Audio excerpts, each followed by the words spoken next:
세계에서 가장 우수한 군함은 한국에서 제조된다. 보고서의 단 한 줄이 한 남성의 사고를 정지시켰습니다. 처음엔 그것이 과장된 평가라고 생각했습니다. 하지만 CNN과 헤리티지 연구소가 작성한 이 보고서는 결코 근거 없는 주장을 담지 않았습니다. 한때 세계를 지배했던 미국 해군, 그리고 이제 무서운 속도로 부상하는 중국의 군사력 속에서 한국이라는 이름은 모든 예상과 통념을 뒤엎는 존재로 떠올랐습니다. 그는 늘 세계 정세를 분석하며 미국의 군사적 우위를 유지할 방안을 모색해왔습니다. 그러나 이번만큼은 그가 알고 있던 모든 것이 흔들리는 기분이었습니다.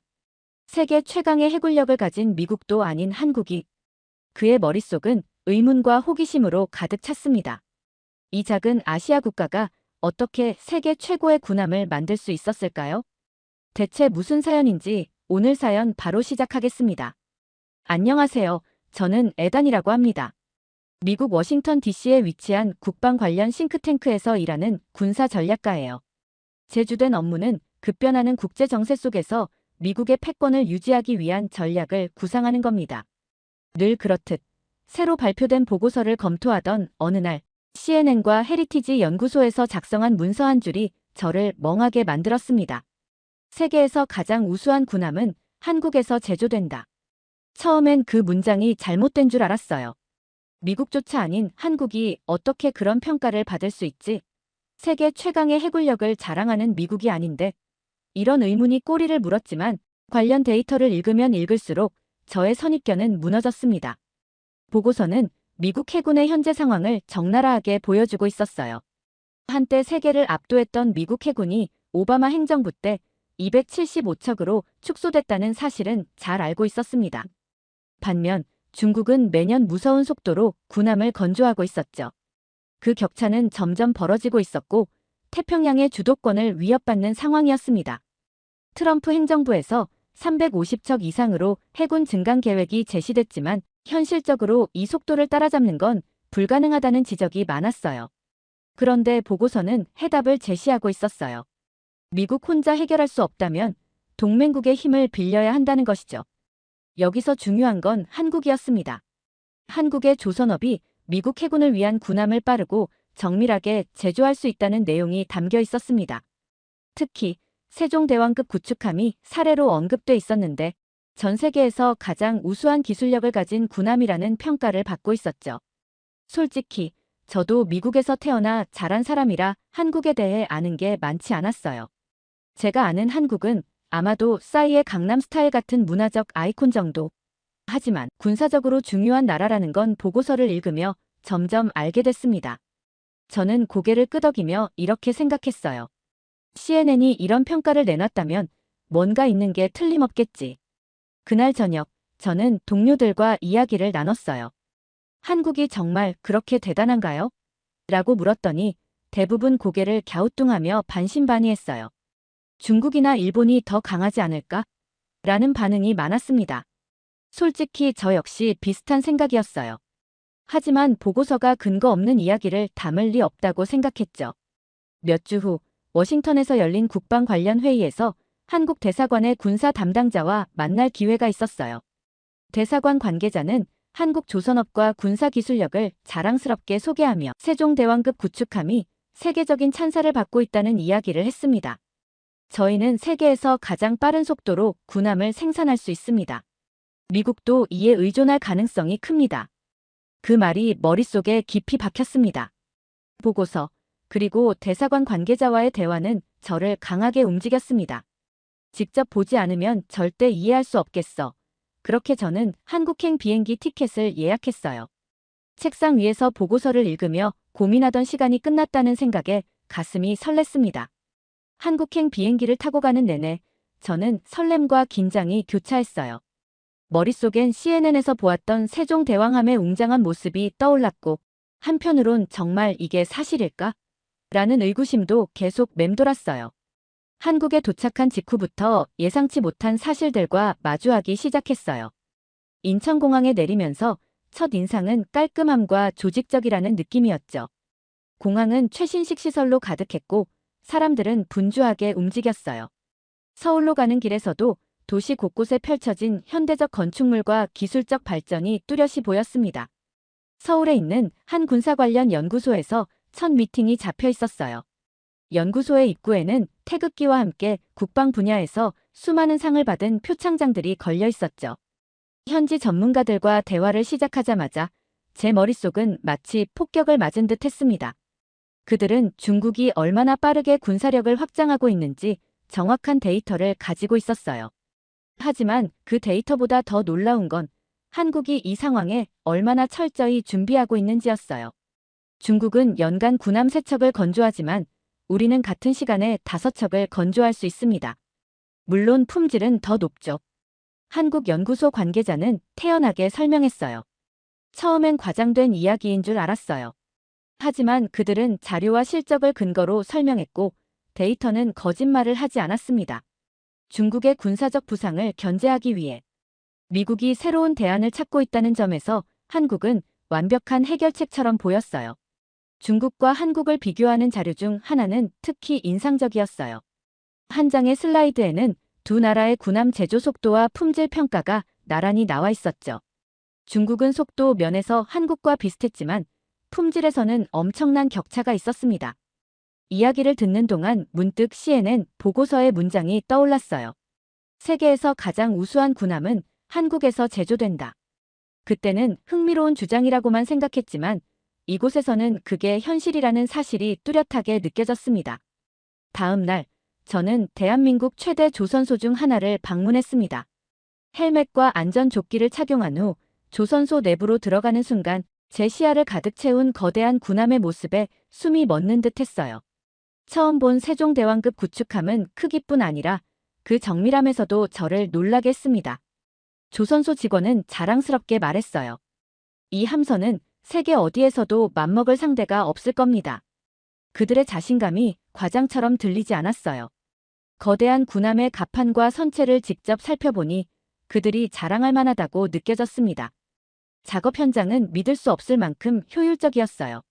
직원들이 기계와 사람이 완벽한 조화를 이루며 군함을 건조하는 모습은 마치 거대한 오케스트라 같았어요. 우리는 속도와 품질 모두에서 중국을 앞섭니다. 그들의 말은 자신감 넘쳤고 저는 그 이유를 이제는 알 것 같았어요. 하지만 무엇보다 놀라웠던 건 이 모든 것이 기술력만으로 이루어진 게 아니라는 점이었어요. 조선소 관계자는 이렇게 말했어요. 우리가 이렇게 빠르게 성장할 수 있었던 건 전쟁의 아픔을 딛고 일어나겠다는 국민들의 의지가 있었기 때문입니다. 우리 부모님 세대는 폐허에서 나라를 세웠죠. 이제 우리가 세계를 향해 도약할 차례입니다. 그 말을 듣고 가슴이 뜨거워졌어요. 이 나라의 정신력과 의지가 이 모든 것을 가능하게 만들었다는 사실이 뼈저리게 느껴졌습니다. 한국에서의 며칠은 저에게 마치 한 편의 다큐멘터리를 찍는 것 같았어요. 조선소와 연구소를 방문할 때마다 새로운 사실과 기술적 진보에 감탄했죠. 하지만 제가 방문했던 또 다른 조선소에서 본 장면은 그동안 제가 생각해온 기술이라는 개념을 완전히 새롭게 정의하게 만들었습니다. 그날 아침, 저는 한국의 두 번째 대형 조선소를 방문했어요. 첫 조선소에서 이미 충분히 놀랐다고 생각했는데 아니었어요.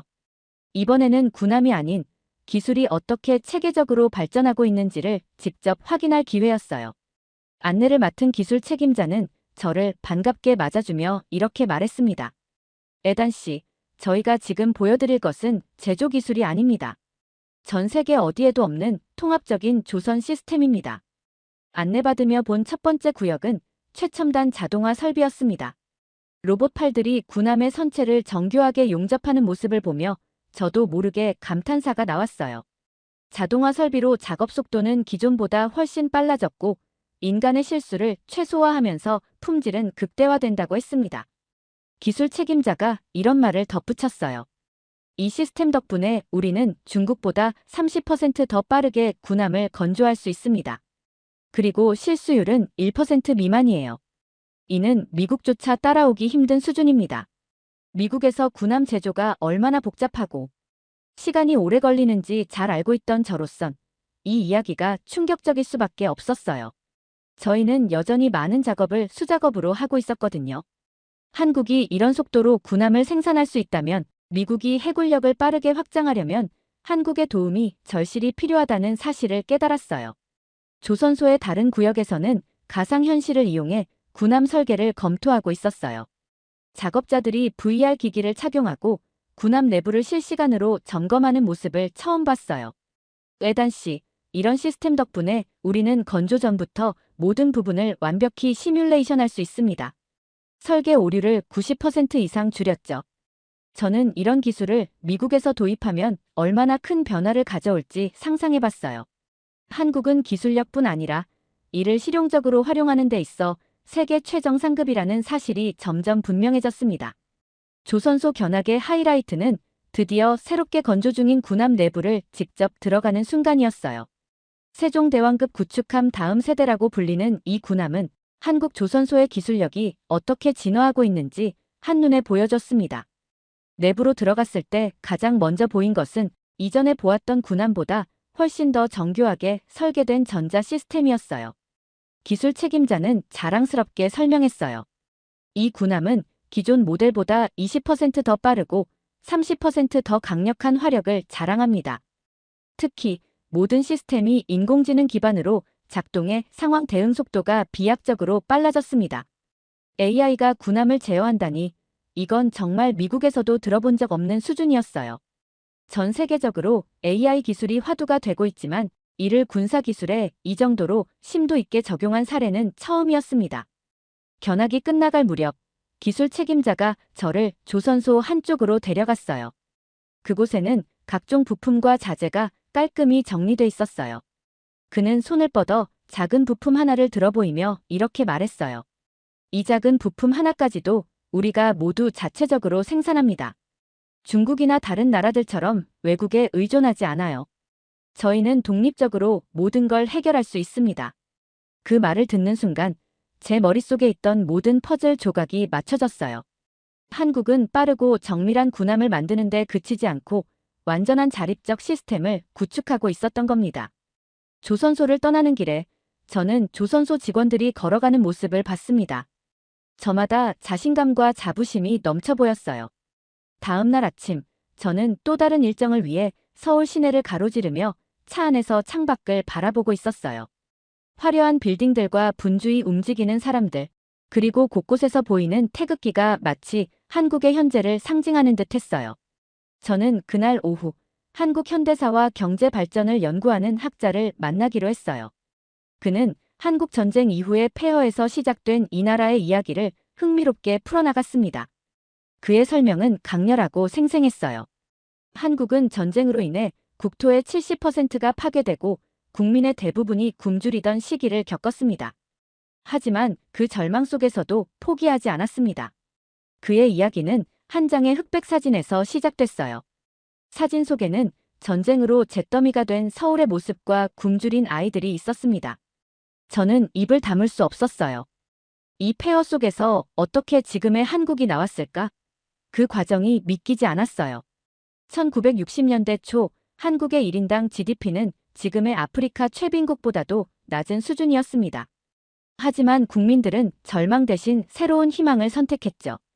모든 것이 부족했지만 그 부족함을 채우기 위해 스스로를 갈고 닦았습니다. 그가 말을 이어갈 때마다 저는 한국이 운이 좋은 나라가 아니었다는 것을 깨달았어요.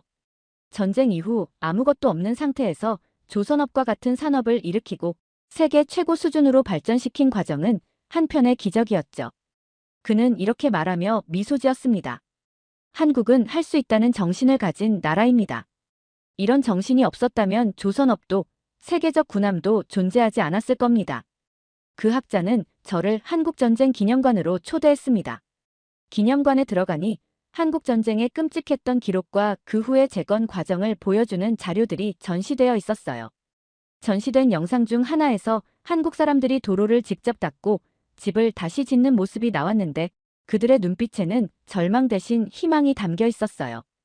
기념관을 걸으며 그 학자는 이렇게 설명했어요. 한국 사람들은 전쟁을 통해 배운 게 있습니다. 강한 의지가 없으면 아무것도 얻을 수 없다는 것을요. 그래서 미래를 향해 뛰었죠. 이 정신이 오늘날의 한국 조선업과 군사기술력의 바탕이 됐습니다. 저는 그의 말이 미사여구가 아니라는 걸 알 수 있었어요. 기념관의 자료들이 이를 증명하고 있었으니까요. 그날 저녁, 저는 조선소에서 만났던 한 직원의 이야기를 떠올렸어요. 그는 자기 부모님이 전쟁의 고아였지만 자신은 세계 최고의 군함을 만드는 기술자가 될 수 있었다고 했습니다. 그 직원의 자부심 넘치는 표정과 말투가 문득 가슴에 와닿았어요. 숙소로 돌아와 저는 다시 자료를 정리하기 시작했어요. 이 나라는 그들이 겪은 아픔과 실패를 자양분 삼아 세계 정상에 오른 사례였어요.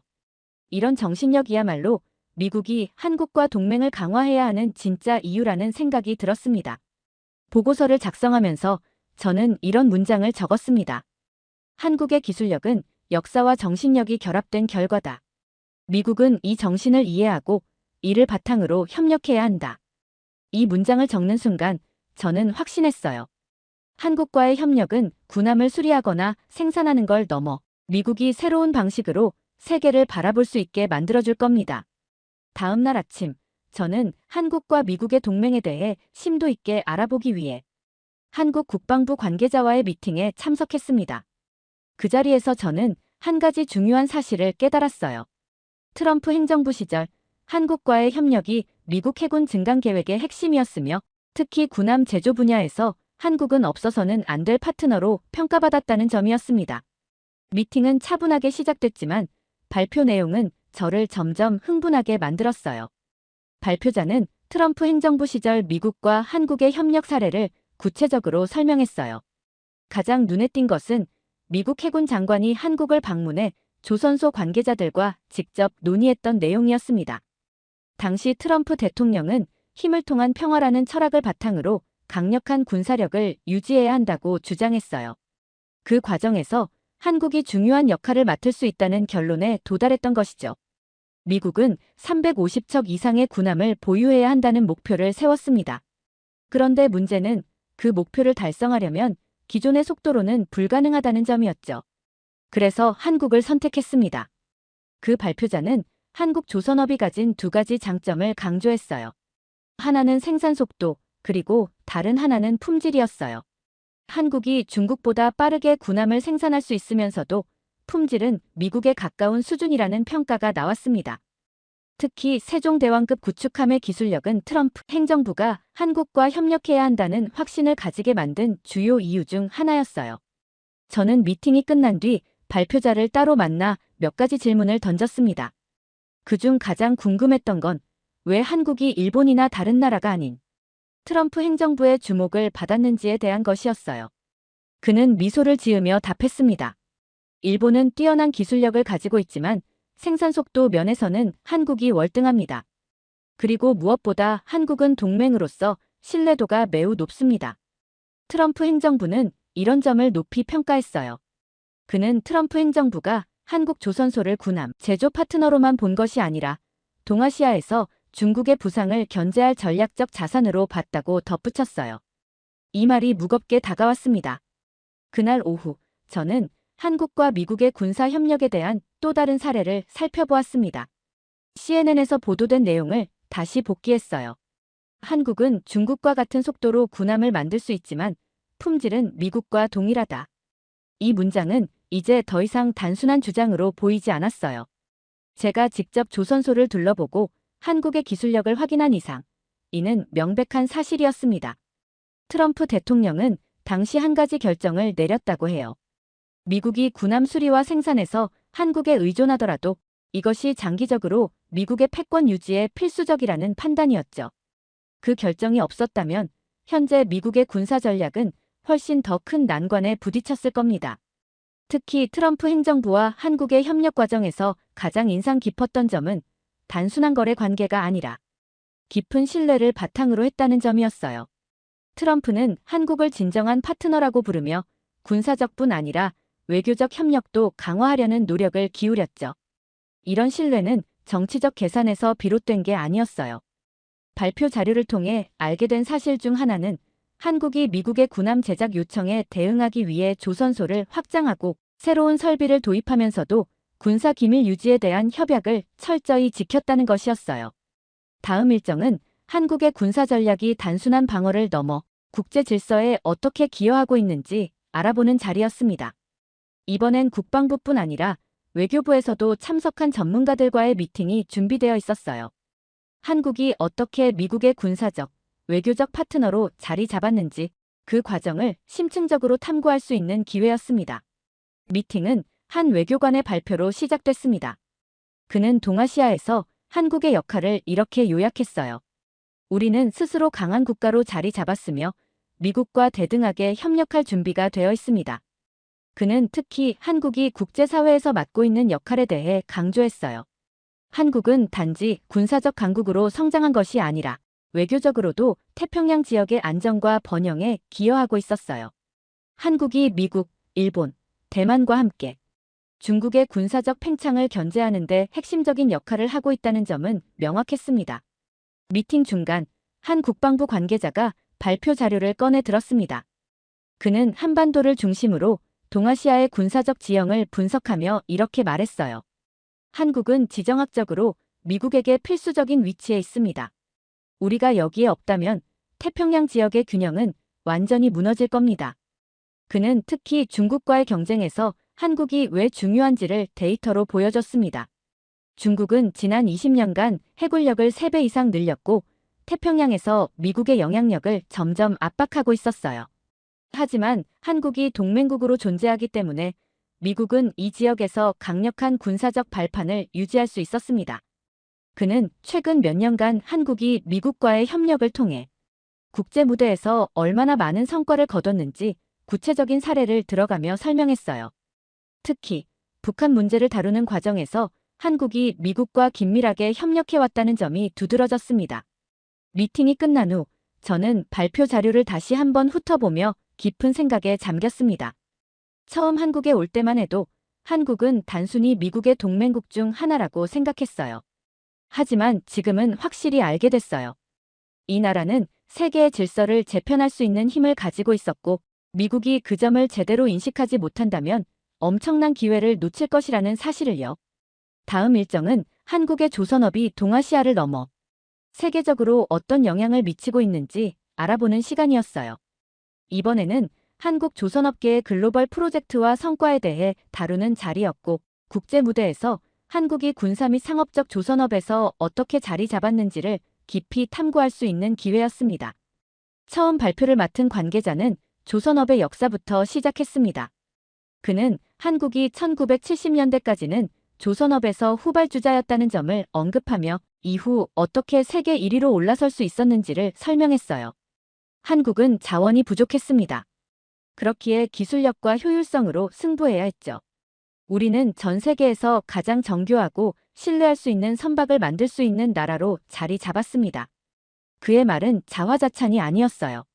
수치를 통해 한국 조선업의 영향력을 증명했으니까요. 전 세계 LNG 운반선의 70% 이상, 그리고 초대형 유조선의 60%가 한국에서 건조된다는 통계는 저를 놀라게 했습니다. 한국은 상업용 선박뿐만 아니라 군사적 용도의 선박에서도 세계 최고의 기술력을 자랑하고 있었어요. 특히 인상 깊었던 건 한국이 참여한 국제 군사 프로젝트들이었어요. 발표자는 한국이 중동과 유럽 등 여러 지역에서 군함을 공급하거나 수리하는 계약을 체결한 사례를 공유했어요. 중동의 한 국가에서 한국이 건조한 군함이 지역 분쟁에서 중요한 역할을 했다는 이야기는 흥미로웠어요. 한국이 제품만을 판매하는 것이 아니라 기술 지원과 훈련까지 제공해 그 국가의 군사력을 전반적으로 향상시켰다는 점이 강조됐습니다. 또한 유럽에서 한국산 군함이 나토 훈련에서 사용된 사례도 나왔어요. 발표자는 이렇게 말했어요. 한국산 군함은 나토 훈련에서도 미국이나 유럽의 군함과 대등한 평가를 받고 있습니다. 이는 기술적 우수성만이 아니라 한국 조선업이 얼마나 국제적 신뢰를 얻고 있는지를 보여주는 증거입니다. 발표 후 저는 몇 가지 질문을 했어요. 한국 조선업이 이렇게 성공적으로 성장할 수 있었던 가장 큰 이유는 무엇인가요? 라는 질문에 한 관계자가 이렇게 답했어요. 한국은 항상 경쟁국보다 한 발 앞서 있었습니다. 기술 개발에 투자를 아끼지 않았고 품질에서 타협하지 않았습니다. 그리고 무엇보다 우리가 만든 군함과 선박이 실제로 세계 여러 나라에서 중요한 역할을 하고 있다는 자부심이 큰 힘이 되었죠. 이 말이 인상 깊었어요. 전 세계에서 신뢰받는 제품과 기술을 제공했다는 점에서 한국의 조선업은 독보적이었습니다. 오후에는 한국 조선소에서 이루어진 또 다른 글로벌 프로젝트의 사례를 직접 확인할 기회가 있었습니다. 제가 방문한 조선소에서는 동남아시아의 한국가를 위해 제작 중인 군함이 건조되고 있었어요. 조선소 관계자는 이렇게 설명했어요. 이 나라가 한국을 선택한 이유는 간단합니다. 품질과 신뢰성. 그리고 우리는 그들의 군사력 강화까지 도와주기 때문입니다. 군함 건조 현장을 둘러보며 저는 또 한 번 한국의 기술력에 감탄했어요. 모든 작업이 체계적이고 효율적으로 이루어지고 있었으며 기술자들의 자부심이 작업 환경 곳곳에서 느껴졌습니다. 마지막 일정으로 저는 한국 외교부와 국방부가 공동으로 주최하는 특별 세미나에 참석했습니다. 이번 세미나는 한국의 군사기술과 외교 전략이 어떻게 결합되어 전 세계적으로 어떤 성과를 거두고 있는지 다루는 자리였어요. 전날 한국 조선업의 글로벌 영향력을 체감한 저로선 이번 세미나가 한국의 외교적 역량을 이해하는 중요한 기회라고 생각했어요. 세미나는 한 외교관의 발표로 시작됐습니다. 그는 한국의 군사 외교가 글로벌 평화와 안보에 기여하는 방향으로 확장되고 있다고 설명했어요. 한국은 전쟁의 폐허에서 시작한 나라로서 평화를 소중히 여깁니다. 그렇기에 우리는 군사기술을 평화를 구축하는 도구로 사용하고 있습니다. 그는 한국이 최근 몇 년 동안 국제무대에서 수행한 군사 외교 프로젝트를 구체적으로 소개했어요. 예를 들어 한국이 동남아시아 여러 국가에 군함을 수출하면서 동시에 군사훈련과 유지보수 기술을 지원한 사례가 나왔습니다. 다음 발표자는 중동에서의 한국 군사 외교 활동을 다루었어요. 그는 한국이 한 중동 국가와 군사 협력을 맺고 군함을 수출하며 동시에 현지 군사기지를 현대화하는 데 기여한 사례를 언급했습니다. 한국의 접근 방식은 파는 것이 아닙니다. 우리는 현지 국가가 스스로 강해질 수 있도록 돕습니다. 이는 그들이 한국을 신뢰하고 협력하게 만드는 가장 큰 이유입니다. 그 발표자는 한국이 이러한 방식으로 무기 공급국을 넘어선 평화와 협력을 지향하는 파트너로 자리 잡았다고 강조했어요. 세미나 후반부에는 한국의 외교적 성과를 데이터로 분석한 발표가 이어졌습니다. 한 통계 자료에 따르면 한국산 군사 장비를 사용하는 국가들의 90% 이상이 한국과 추가적인 외교적 협력을 맺고 있었다고 해요. 이 발표를 들으며 저는 미국이 한국으로부터 배울 점이 많다는 생각이 들었어요. 미국은 때때로 강압적인 외교 방식을 취해 동맹국들로부터 반감을 사는 경우가 있었죠. 하지만 한국은 기술력과 외교력을 조화롭게 결합해 동맹국들에게 신뢰를 쌓고 있었어요. 세미나 후 한 외교관과의 대화에서 한국의 독특한 접근 방식에 대해 더 깊이 알게 되었습니다. 그는 한국이 어떻게 군사 외교를 통해 국가 이미지를 제고하고 있는지 설명했어요. 우리는 우리의 강점을 활용해 강대국과 대등하게 협력할 수 있는 방식을 찾아냈습니다. 바로 신뢰와 상생입니다. 그는 한국이 군사 기술력뿐 아니라 과거 식민지 경험과 전쟁의 아픔을 통해 다른 국가들과 공감대를 형성할 수 있는 독특한 위치에 있다고 설명했어요. 이 점이 한국 외교가 특별한 이유 중 하나라는 말이었어요. 세미나가 끝난 뒤 저는 세미나장 로비에서 한 장의 포스터를 보게 되었습니다. 포스터에는 이렇게 적혀 있었어요. 한국, 기술과 외교를 통해 평화를 만드는 나라. 처음 한국에 도착했을 때만 해도 이 나라는 미국의 동맹국 중 하나라고만 생각했어요. 하지만 이제는 미국이 반드시 신뢰하고 협력해야 할 전략적 파트너라는 확신을 가지게 되었습니다. 이 나라는 폐허에서 일어선 정신력을 바탕으로 세계 정상에 올랐고 자신들의 기술을 평화와 협력을 위해 사용하는 방법을 알고 있었습니다. 조선소에서 본 최첨단 군함, 외교부와 국방부의 전략적 비전, 그리고 국제사회에서 쌓아온 신뢰는 모두 한국이라는 나라의 본질을 보여줬어요. 저는 한국이 세계에 기여하고 있는 방식에서 깊은 감명을 받았습니다. 한국은 자신을 방어하는 데 그치지 않고 동아시아와 전 세계의 평화와 안정을 위한 파트너로 자리 잡고 있었습니다. 이 모든 것이 한국이 세계에서 신뢰받는 이유라고 생각합니다. 마지막으로 한국에서 느낀 감정을 이렇게 정리하고 싶습니다. 한국은 미래의 세계 질서를 함께 만들어갈 동반자이다. 미국은 한국의 기술력과 정신력, 그리고 외교적 역량을 더욱 신뢰하고 협력해야 한다. 이제 저는 한국과 함께 만들어갈 미래가 얼마나 밝을지 기대하게 되었어요. 이 여정을 통해 배운 것들이 앞으로 미국의 군사 전략과 외교 정책에 중요한 통찰을 제공할 것이라고 확신합니다. 두 번째 사연 시작합니다. 여기 역사적 진실을 알리기 위해 평생을 바친 일본인이 있습니다. 그는 사회적으로 큰 비난을 받으며 일본 내에서는 배신자나 매국노로 낙인 찍혔고 그의 자녀 또한 배신자의 가족으로 낙인 찍혀 학교에서 왕따를 당하며 괴롭힘을 겪었습니다. 그로 인해 그 일본인은 평생 가족과 단절된 삶을 살아야 했습니다. 하지만 그는 마지막 순간까지 양심을 저버리고 싶지 않았다며 본인의 선택에 후회하지 않는다고 말하는데요.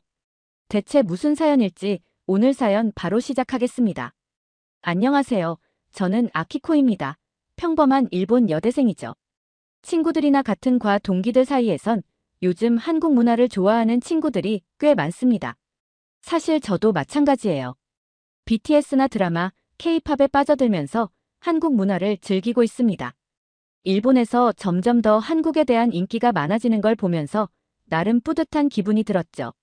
그런데 집에서는 한국에 관한 이야기를 꺼내는 게 절대 금기입니다. 특히 아버지는 예전부터 한국 이야기가 나오면 이상하게 화를 내세요. 원래 다정하고 가족에게 헌신적인 분인데 마치 다른 사람이 된 것처럼 목소리가 높아지면서 냉정한 눈빛을 지어요. 아버지가 한국에 대해 직접 비난하거나 욕하는 걸 들은 적은 없어요. 단지 내 앞에서 한국 이야기는 절대 꺼내지 말아라고 말씀하실 뿐이죠. 저는 점점 더 궁금해졌어요. 도대체 한국이 아버지에게 무슨 의미이기에 이렇게 화를 내시는 걸까? 그렇지만 집에서는 한국에 대한 관심을 억누를 수밖에 없었습니다. 한국 드라마를 볼 때도 K-팝을 들을 때도 아버지 눈치를 봐야 했어요. 그래서 일부러 밖에 나가서 보고 듣거나 친구들하고만 이야기를 나눴죠. 집에서는 그저 조용히 입을 다물고 있었습니다. 그럴수록 점점 답답해지기 시작했어요. 어느 날 친구들과 즐겁게 대화를 나누다가 친구가 제게 물었습니다. 아키코, 너희 부모님도 한국 드라마 즐겨보셔? 그 질문에 저도 모르게 속이 상해서 한숨이 나왔어요. 친구들에게 아버지의 반응에 대해 이야기했더니 다들 당황하면서 정말 그 정도야? 라며 이해할 수 없다는 반응을 보이더라고요. 일본에선 지금 한국 문화가 유행하고 있는데 왜 그런 거냐고 묻는 친구들의 질문에 저 역시 답을 할 수 없었습니다.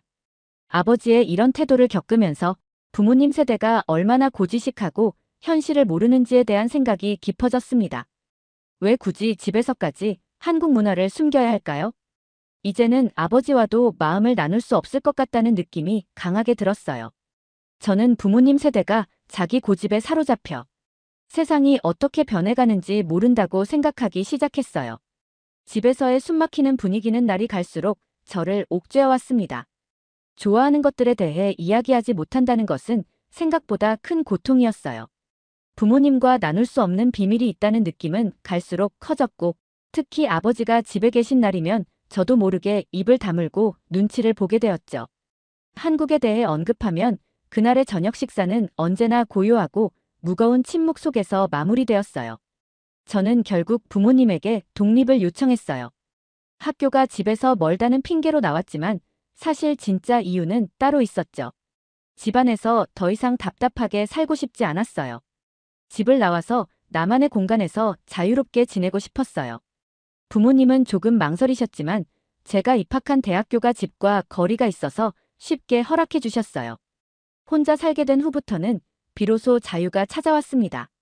드라마도 마음껏 보고 K-팝도 크게 틀어놓고 들을 수 있었어요. 친구들과 함께 한국 예능을 보며 한국어를 배우려고 하는데 아버지의 잔소리도 들리지 않는 제 공간은 너무나도 편안했어요. 이렇게 지내는 게 얼마나 좋은지 왜 이제서야 알게 되었는지 아쉬울 정도였죠. 하지만 시간이 지나면서도 집에 갈 때면 여전히 마음 한편이 무거웠습니다. 부모님 댁에 가서도 한국 드라마 이야기나 K-팝 이야기를 할 수 없다는 점이 저를 계속 속박하는 것 같았죠. 아버지는 한국 이야기에 대해서만큼은 여전히 저를 차갑게 대하셨습니다. 마치 한국 문화에 대한 모든 이야기를 집에서는 철저히 금지해야 하는 듯한 분위기였어요. 한 번은 아버지께 왜 한국 이야기만 그렇게 싫어하시냐고 조심스럽게 물어본 적이 있어요. 대답을 해주실 거라는 기대는 하지 않았지만 그래도 혹시나 하는 마음으로 물어봤죠. 그런데 아버지는 그냥 한숨을 쉬며 고개를 돌리셨어요. 그날 저녁은 어느 때보다도 차가운 침묵 속에서 흘러갔습니다. 아버지는 저와 이야기하기를 꺼려하는 모습이었고 저도 더 이상 묻지 않았어요. 대학에 다니며 부모님과 떨어져 살게 되니 마음은 한결 편했지만 가족 간의 거리감은 더욱 커져갔어요.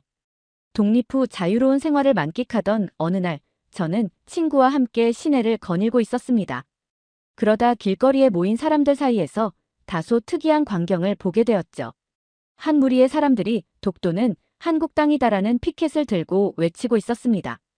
피켓과 함께 나눠주는 전단지에는 독도가 왜 한국 영토인지 설명하는 글이 빼곡히 적혀 있었어요. 몇몇 사람들은 일본 역사 문헌과 고지도까지 들고 나와 독도가 일본의 고유 영토가 아니라는 사실을 외치고 있었습니다. 저는 그 사람들의 목소리가 조금 신기하다고 느껴졌습니다. 독도 문제에 대해 특별히 관심을 가진 적도 없고 솔직히 말해 그 영토가 한국 땅이건 일본 땅이건 크게 중요하게 여긴 적이 없었거든요. 오히려 왜 이 문제로 이렇게 열띤 논쟁이 벌어지는지 이해하기 어려웠습니다. 지나가는 사람들 대부분도 그들을 의아하게 바라보거나 아예 무시한 채 지나쳤죠. 그런데 얼마 지나지 않아 그곳에 독도가 일본 땅이라고 주장하는 사람들이 몰려와 서로 격렬히 언성을 높이기 시작했습니다. 길 한복판에서 서로 큰 소리로 싸우는 두 무리의 사람들을 보니 그저 당혹스러울 뿐이었어요. 왜 저렇게 격렬히 감정을 드러내면서까지 싸우는 걸까요? 저는 옆에 있는 친구와 눈을 마주치며 왜 저렇게 싸우는지 이해할 수 없어라고 중얼거렸어요. 친구도 저와 같은 생각이었는지 고개를 끄덕이며 글쎄, 나도 잘 모르겠어. 우리 같은 세대에겐 별로 와닿지 않잖아. 라고 답하더군요. 하지만 싸움은 더욱 심해졌습니다. 서로 고성이 오가고 몇몇은 주먹질까지 하려는 듯한 위협적인 태도를 보이기 시작했어요. 경찰까지 출동해 두 무리를 겨우 진정시켰고 시위는 엉망이 된 채 마무리되었습니다. 싸움이 끝난 후에도 독도 문제가 여전히 사람들 사이에서 이렇게 민감한 주제라는 사실이 계속 머릿속에 맴돌았어요.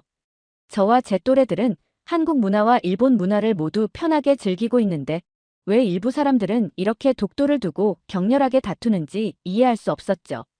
일본의 젊은 세대들은 대부분 한국 문화를 즐기고 심지어는 여행이나 교류까지도 흔하게 하는데 여전히 과거의 갈등이 남아있는 것 같아 불편한 기분이 들었습니다. 그 이후로 독도에 관한 이야기를 들을 때마다 그날 거리에서 봤던 장면이 떠올랐어요. 한편으로는 이 문제를 아버지가 싫어하는 이유와 연관지어 생각하게 되기도 했죠. 아버지는 제가 어릴 때부터 독도는 일본 영토다라는 말도 하지 않았고 한국에 대해 비난한 적도 없었습니다. 그런데도 독도 문제나 한국에 관한 이야기에 극도로 예민한 반응을 보였죠. 저는 어쩌면 아버지가 그런 문제와 관련된 뭔가를 알고 있는 게 아닐까 또는 과거에 무슨 일이 있었던 게 아닐까 하는 생각을 처음으로 하게 되었습니다. 시간이 지날수록 한국에 대한 저의 호기심은 계속 커졌습니다. 대학교 2학년이 되었을 때 한국인 유학생 친구를 만나게 되었어요. 그 친구의 이름은 지현이었고 굉장히 세련된 인상을 가진 친구였죠. 지현은 유학생들 사이에서도 인기가 많았어요. 외국인이라는 거리감이 전혀 느껴지지 않을 정도로 자신감 넘치고 밝은 성격 덕분에 친구들과 잘 어울렸거든요. 저는 지현이와 자연스럽게 친해졌습니다. 어느 날 발표 수업에서 어려움을 겪고 있을 때 지현이 먼저 다가와 도와주겠다고 했어요. 그 후로 함께 발표 준비를 하며 이야기를 나눌 기회가 많아졌죠. 영어도 능숙하고 발표 준비도 꼼꼼하게 도와주는 모습에 감탄하게 되었습니다. 저는 지현의 자신감 있는 모습에 반하게 되었어요. 뭔가 당당하고 밝은 에너지가 가득한 지현의 모습은 제가 알고 있던 일본인 친구들과는 조금 달랐습니다. 지현과 친해지면서 한국에 대해 더 알고 싶어졌습니다. 지현은 유머 감각도 뛰어나고 이야기도 잘 풀어내서 지루할 틈이 없었어요. 무엇보다 지현의 삶은 저에게 많은 신선함을 주었죠. 지현은 일본에서 유학을 오기 전에 이미 여러 나라를 여행하고 다양한 문화를 경험했다고 했어요. 다양한 경험 속에서 자신감이 생겼고 그래서 일본에서도 주눅 들지 않고 자기 목소리를 내는 법을 배운 것 같다고 이야기하더군요. 그런데 가끔 지현과 대화를 나누다가 예상치 못한 주제에 당황스러움을 느끼기도 했습니다. 한 번은 역사 수업 과제에 대해 이야기를 나누다가 지현이 조심스럽게 한국과 일본 간의 역사 문제를 언급했어요. 독도 이야기도 잠시 나왔는데 지현이 일본에선 독도가 왜 일본 땅이라고 배워? 라고 물었을 때 순간 말문이 막혔어요. 저는 이 문제에 대해 깊이 생각해 본 적이 없었고 학교에서 배운 내용 외에는 아는 게 없었거든요. 게다가 일본의 교육에서는 이런 문제를 다루는 시간이 극히 적었기 때문에 저는 사실상 아는 게 거의 없었습니다. 지현은 제가 몰라 하는 걸 보고는 당황하지 않고 한국에서 배운 역사에 대해 간략히 설명해줬어요. 평소 즐겁게 대화하던 지현과는 달리 역사 이야기를 할 때는 눈빛이 단호해졌어요. 저는 지현의 이야기를 듣고 나서야 제가 얼마나 제한된 정보만 접해왔는지 깨닫게 되었습니다. 그동안 역사 문제는 관심 밖의 일이었지만 지현의 진지한 태도에 저는 스스로 부끄러운 기분이 들었어요. 우리가 쉽게 지나치는 역사적인 사실들이 다른 사람들에게는 자부심과 자존심에 깊은 영향을 미치는 중요한 문제라는 걸 지현을 통해 처음 느꼈습니다. 역사 이야기를 제외하고는 지현과 어울리는 시간이 정말 즐거웠어요. 우리는 종종 함께 도서관에 가서 공부하고 근처 카페에서 맛있는 음료를 마시며 수다를 떨었죠. 지현과 지내다 보니 한국 문화에 대한 흥미가 더 커졌고 지현처럼 자신감 있고 당당한 모습이 부럽기까지 했습니다. 한국 친구들의 밝고 에너지 넘치는 모습은 제게 강한 인상을 남겼어요. 한국인들이 단순히 K-팝이나 드라마로만 멋져 보이는 게 아니라 그들의 태도와 열정이 그 멋을 더욱 빛나게 한다는 걸 알게 되었죠. 지현과의 우정이 깊어지며 한국에 대해 더 알고 싶어지는 마음이 커졌지만 여전히 제 마음 한편에는 아버지와의 갈등이 자리하고 있었습니다.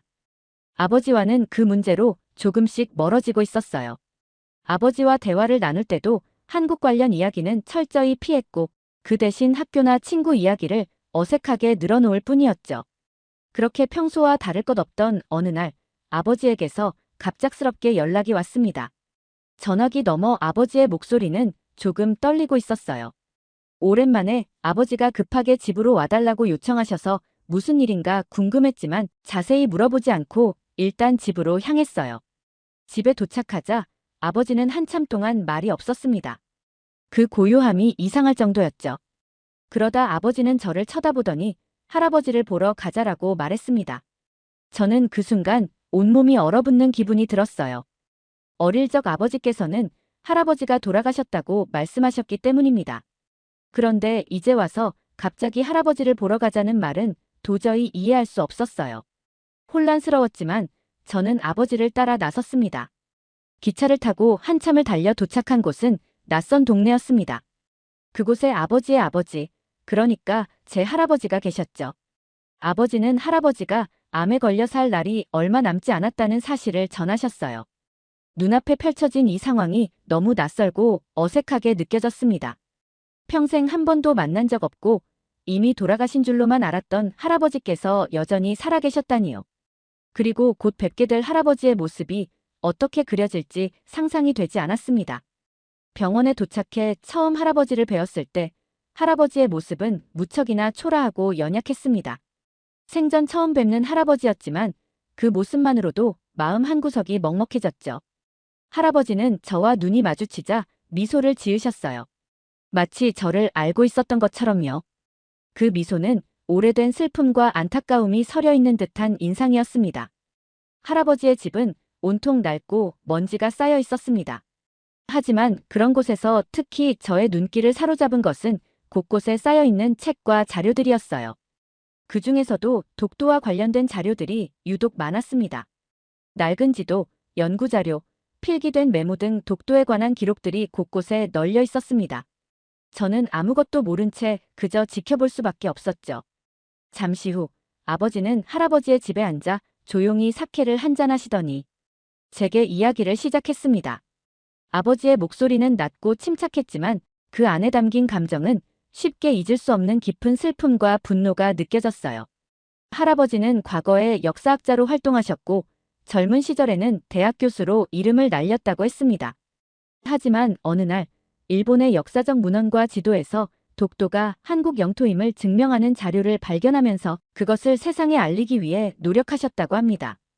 할아버지는 그 사실을 외면할 수 없었고 자신이 아는 진실을 일본 사회에 알리기 위해 앞장서기 시작했다고 해요. 아버지의 이야기를 듣는 동안 저 역시 혼란스러웠습니다. 아버지는 할아버지께서 사회적으로 큰 비난을 받으셨다고 말했습니다. 일본 내에서는 할아버지를 배신자나 매국노로 낙인 찍으며 격렬히 비난했죠. 그 피해는 가족에게까지 닥쳤고 아버지도 그 시절 배신자의 가족으로 낙인 찍혀 학교에서 왕따를 당하며 괴롭힘을 겪었다고 했습니다. 너무나 극심한 괴롭힘이었기에 선생님께도 도움을 청했지만 오히려 선생님은 집에서 잘못된 생각을 배우고 있다고 하며 차별했다고 했어요. 아버지의 이야기는 계속됐습니다. 아버지의 몸에 있던 큰 흉터 역시 그 시절 친구들의 폭력으로 생긴 상처였다고 합니다. 할머니 역시 그 상황에 시달리며 심한 스트레스를 받다가 결국 위암으로 돌아가셨다는 이야기를 듣고 제 마음이 무너졌어요. 할아버지는 그럼에도 양심을 지키기 위해 독도가 한국 영토임을 알리는 일을 멈추지 않으셨고 그로 인해 아버지는 평생 고통스러운 기억을 안고 살아오셨던 것입니다. 할아버지를 처음 만난 그날의 충격은 제게 지울 수 없는 인상을 남겼습니다. 초라하고 약해진 할아버지의 모습, 그분이 간직한 수많은 자료들, 그리고 아버지의 묵직한 고백. 저는 그렇게 오랜 시간 동안 할아버지가 어떤 삶을 살아왔는지, 그로 인해 가족이 어떤 고통을 겪었는지 전혀 알지 못했습니다. 아버지와의 거리감은 이렇게나 깊은 과거에서부터 비롯된 것이었음을 깨닫게 된 순간, 마치 거대한 비밀이 풀리는 듯한 느낌이 들었어요. 할아버지는 돌아가시기 전 희미한 목소리로 마지막 이야기를 꺼내셨어요. 할아버지는 젊은 시절 역사학자로서 진실을 알리고자 했던 이유와 그로 인해 생긴 가족의 상처를 인정하셨습니다. 나는 가족을 지켜주지 못했구나.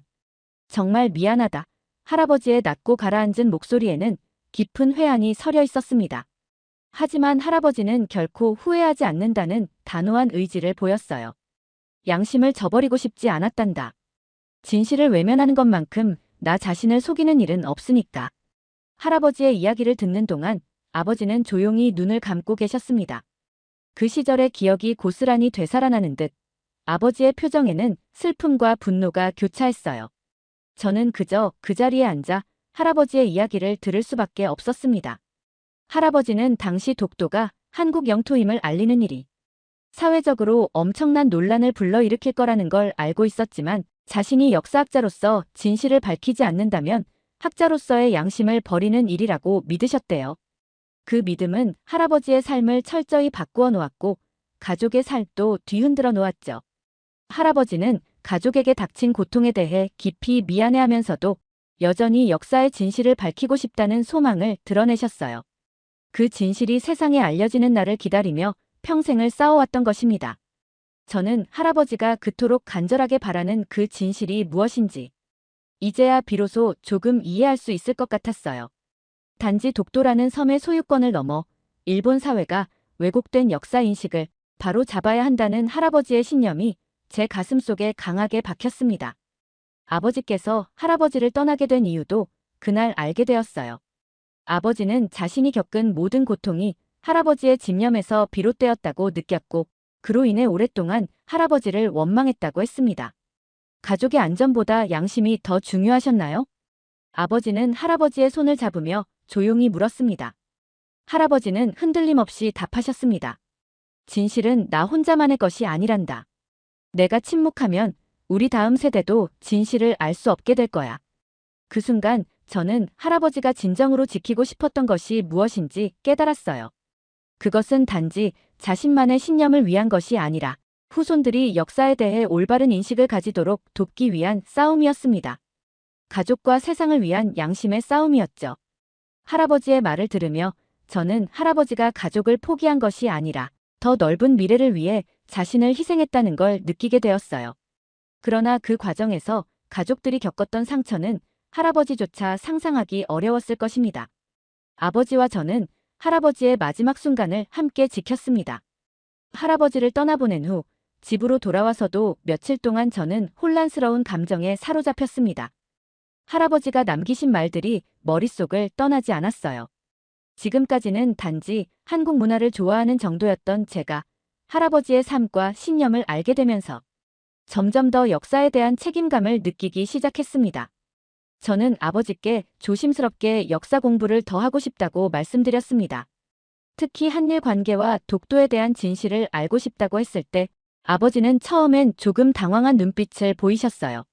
예전 같았으면 아버지는 당장 저에게 화를 내셨겠지만 할아버지의 마지막 순간을 함께한 뒤라 그런지 아무런 대답도 하지 않으셨습니다.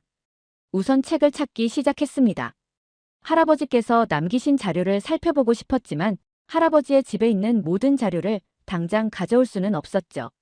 그래서 도서관을 찾고 학교의 자료실에서 가능한 모든 정보를 모아 독도와 한국 역사에 대해 조사하기 시작했어요. 책 속에는 제가 몰랐던 수많은 사건과 진실이 담겨 있었습니다.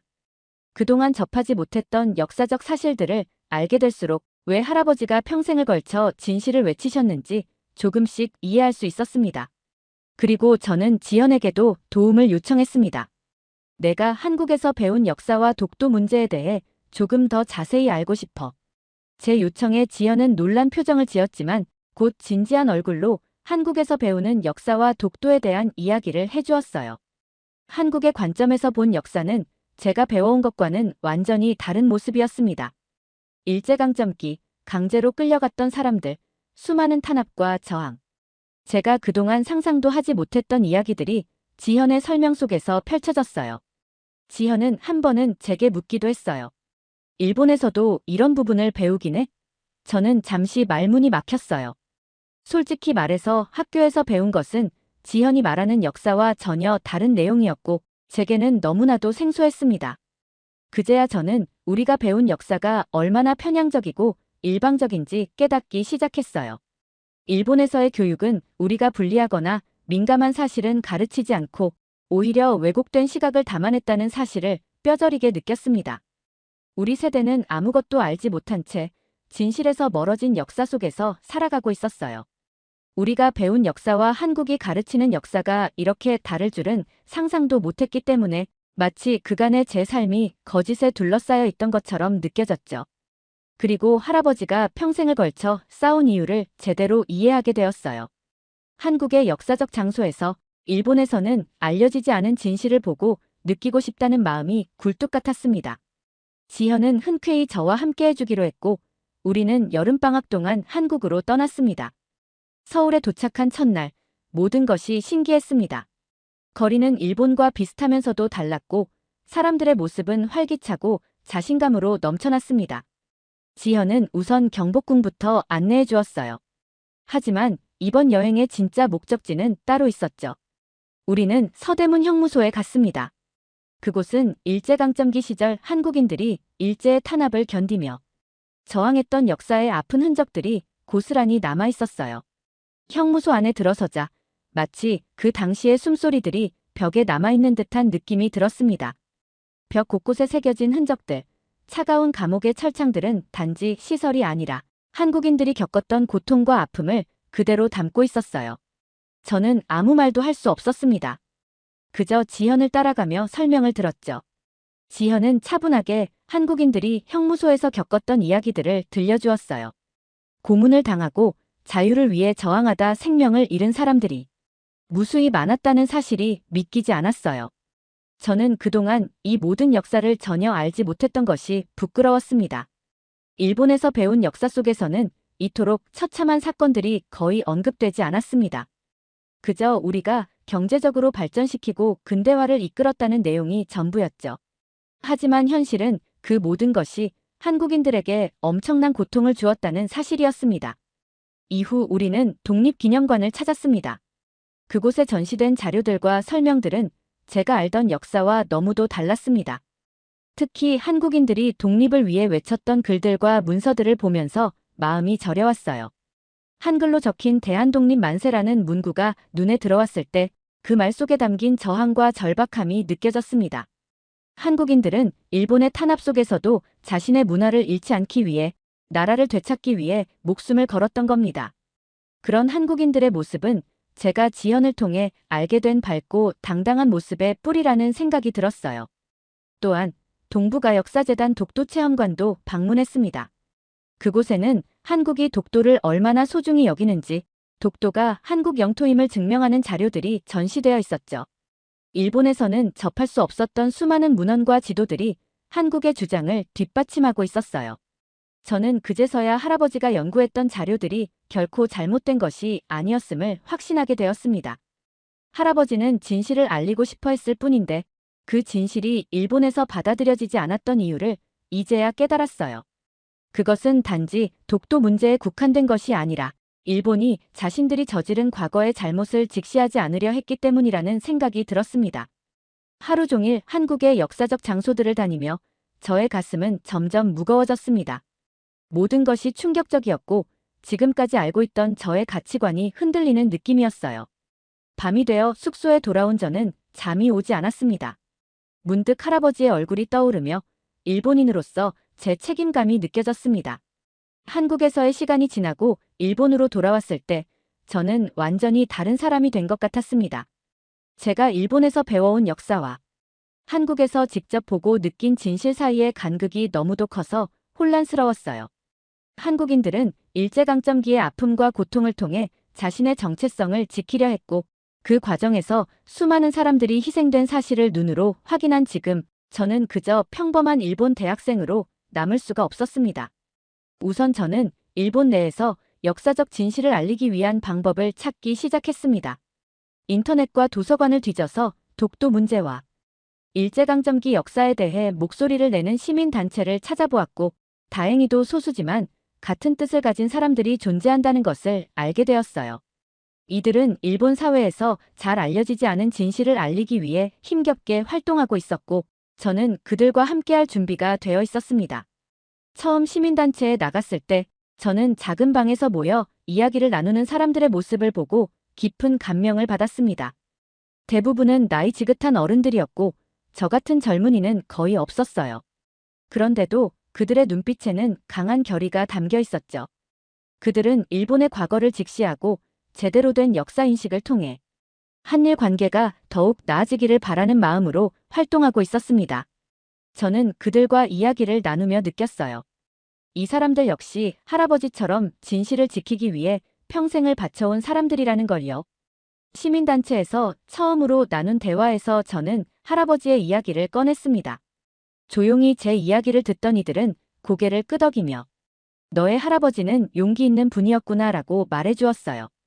그 말에 마음이 뭉클해졌습니다. 다음 주 저희 시민단체는 길거리에서 독도와 일제강점기 역사에 대한 전단지를 나눠주기로 했습니다.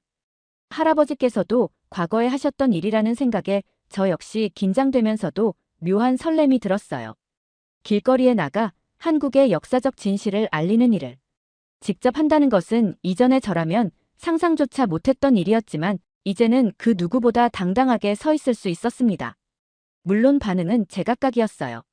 어떤 이들은 우리를 흘겨보며 지나쳤고 일부는 배신자들이라고 소리치기도 했습니다. 하지만 제 마음은 오히려 더 단단해졌습니다. 그들의 무시와 비난 속에서도 진실을 알리고자 하는 제 의지는 더욱 굳건해졌어요. 한국에서 지현과 함께 역사적 장소를 둘러보며 느꼈던 감정들이 저를 지탱해 주었기 때문입니다. 저는 무언가를 배척하기만 하는 태도보다는 역사를 올바르게 이해하고 서로를 존중하는 것이 얼마나 중요한지 절실히 깨달았습니다. 그날의 활동이 끝난 후 저는 아버지께 조심스럽게 말씀드렸습니다. 아버지, 저 이제 시민단체에서 활동하고 있어요. 할아버지가 밝히고자 했던 진실을 일본 사회에 알리고 싶어요. 아버지는 한동안 저를 지그시 바라보시더니 말씀하셨습니다. 나는 할아버지처럼 용기가 없었지만 내가 그 일을 하고 싶다면 응원하마. 대신 내 안전과 행복이 최우선이 돼야 한다. 그 말 한마디에 눈물이 날 뻔했어요. 시민단체 활동을 이어가며 저는 비로소 제 역할을 깨달아가고 있었습니다.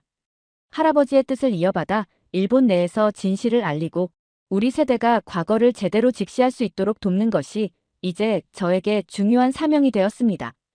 이 길을 걸으며 아버지와의 관계도 조금씩 변해갔어요. 아버지는 이제 더 이상 한국이나 독도 이야기를 금기시하지 않으셨고 제가 하는 일에 대해 조심스럽게 이해해 보려는 모습을 보이셨습니다. 그러던 어느 날 아버지께서 저에게 조용히 말을 꺼내셨습니다. 아키코, 내가 할아버지처럼 살지 않길 바랐었는데 이제는 내가 왜 그러는지 조금 알 것 같구나. 아버지의 그 말에 저도 감정이 북받쳐 올랐습니다. 아버지는 그동안 할아버지를 원망하며 살아오셨지만 제 모습을 통해 서서히 그분의 뜻을 이해하고 계셨던 것입니다. 그동안의 오해와 갈등이 조금씩 해소되어가는 순간이었어요. 저는 아버지에게 조심스럽게 말했습니다. 사실 한국에서 돌아온 후로 한국인들한테 미안하다는 말을 전하고 싶다는 생각을 많이 했어요. 우리가 배워온 역사가 전부가 아니고 많은 부분에서 왜곡된 부분이 있다는 걸 알게 되었으니까요. 아버지는 제 말을 잠자코 들으셨습니다. 한국에서 직접 경험한 일제강점기의 잔혹한 현실과 고통을 떠올리며 저는 한국 사람들에게 일본인으로서 사과하고 싶은 마음이 점점 커졌어요. 또한 저는 한국 친구들에게도 저희 할아버지와 같은 사람들이 일본 내에도 존재한다는 사실을 알리고 싶었습니다. 진실을 숨기지 않고 세상에 알리려는 사람들이 계속해서 이어져 왔다는 것을, 그리고 저도 그 대열에 합류하고 싶다는 생각이 강해졌어요. 그날 이후 저는 제 주변 친구들에게도 역사에 대해 이야기를 나누기 시작했습니다. 한국에서 직접 느낀 사실들, 그리고 할아버지의 이야기를 전하며 우리 세대가 더 이상 과거의 잘못된 인식을 답습하지 않기를 바라는 마음을 전했습니다. 처음에는 어색해하던 친구들도 진심이 담긴 제 이야기에 귀를 기울여 주었어요. 이 작은 노력이 모여 언젠가 일본과 한국이 서로를 더 이해하는 관계가 될 수 있다는 희망을 품게 되었습니다. 한국인들에게 전하고 싶습니다. 진심으로 미안합니다. 그리고 일본에도 진실을 알리기 위해 평생을 바쳐 노력하는 사람들이 있다는 걸 알아주셨으면 합니다. 저처럼 과거를 제대로 배우고자 하는 일본인들이 더 많아질 것입니다. 한국과 일본이 과거의 상처를 극복하고 서로 진정한 이웃이 되기를 바랍니다. 언젠가는 두 나라가 서로를 미워하지 않고 이해하는 미래가 오기를 꿈꾸며 저는 제자리에서 계속 노력하겠습니다. 오늘 사연이 재미있으셨다면 구독과 좋아요, 알림 설정까지 부탁드립니다. 더 재미있는 사연으로 돌아오겠습니다. 이상 감동탐험이었습니다.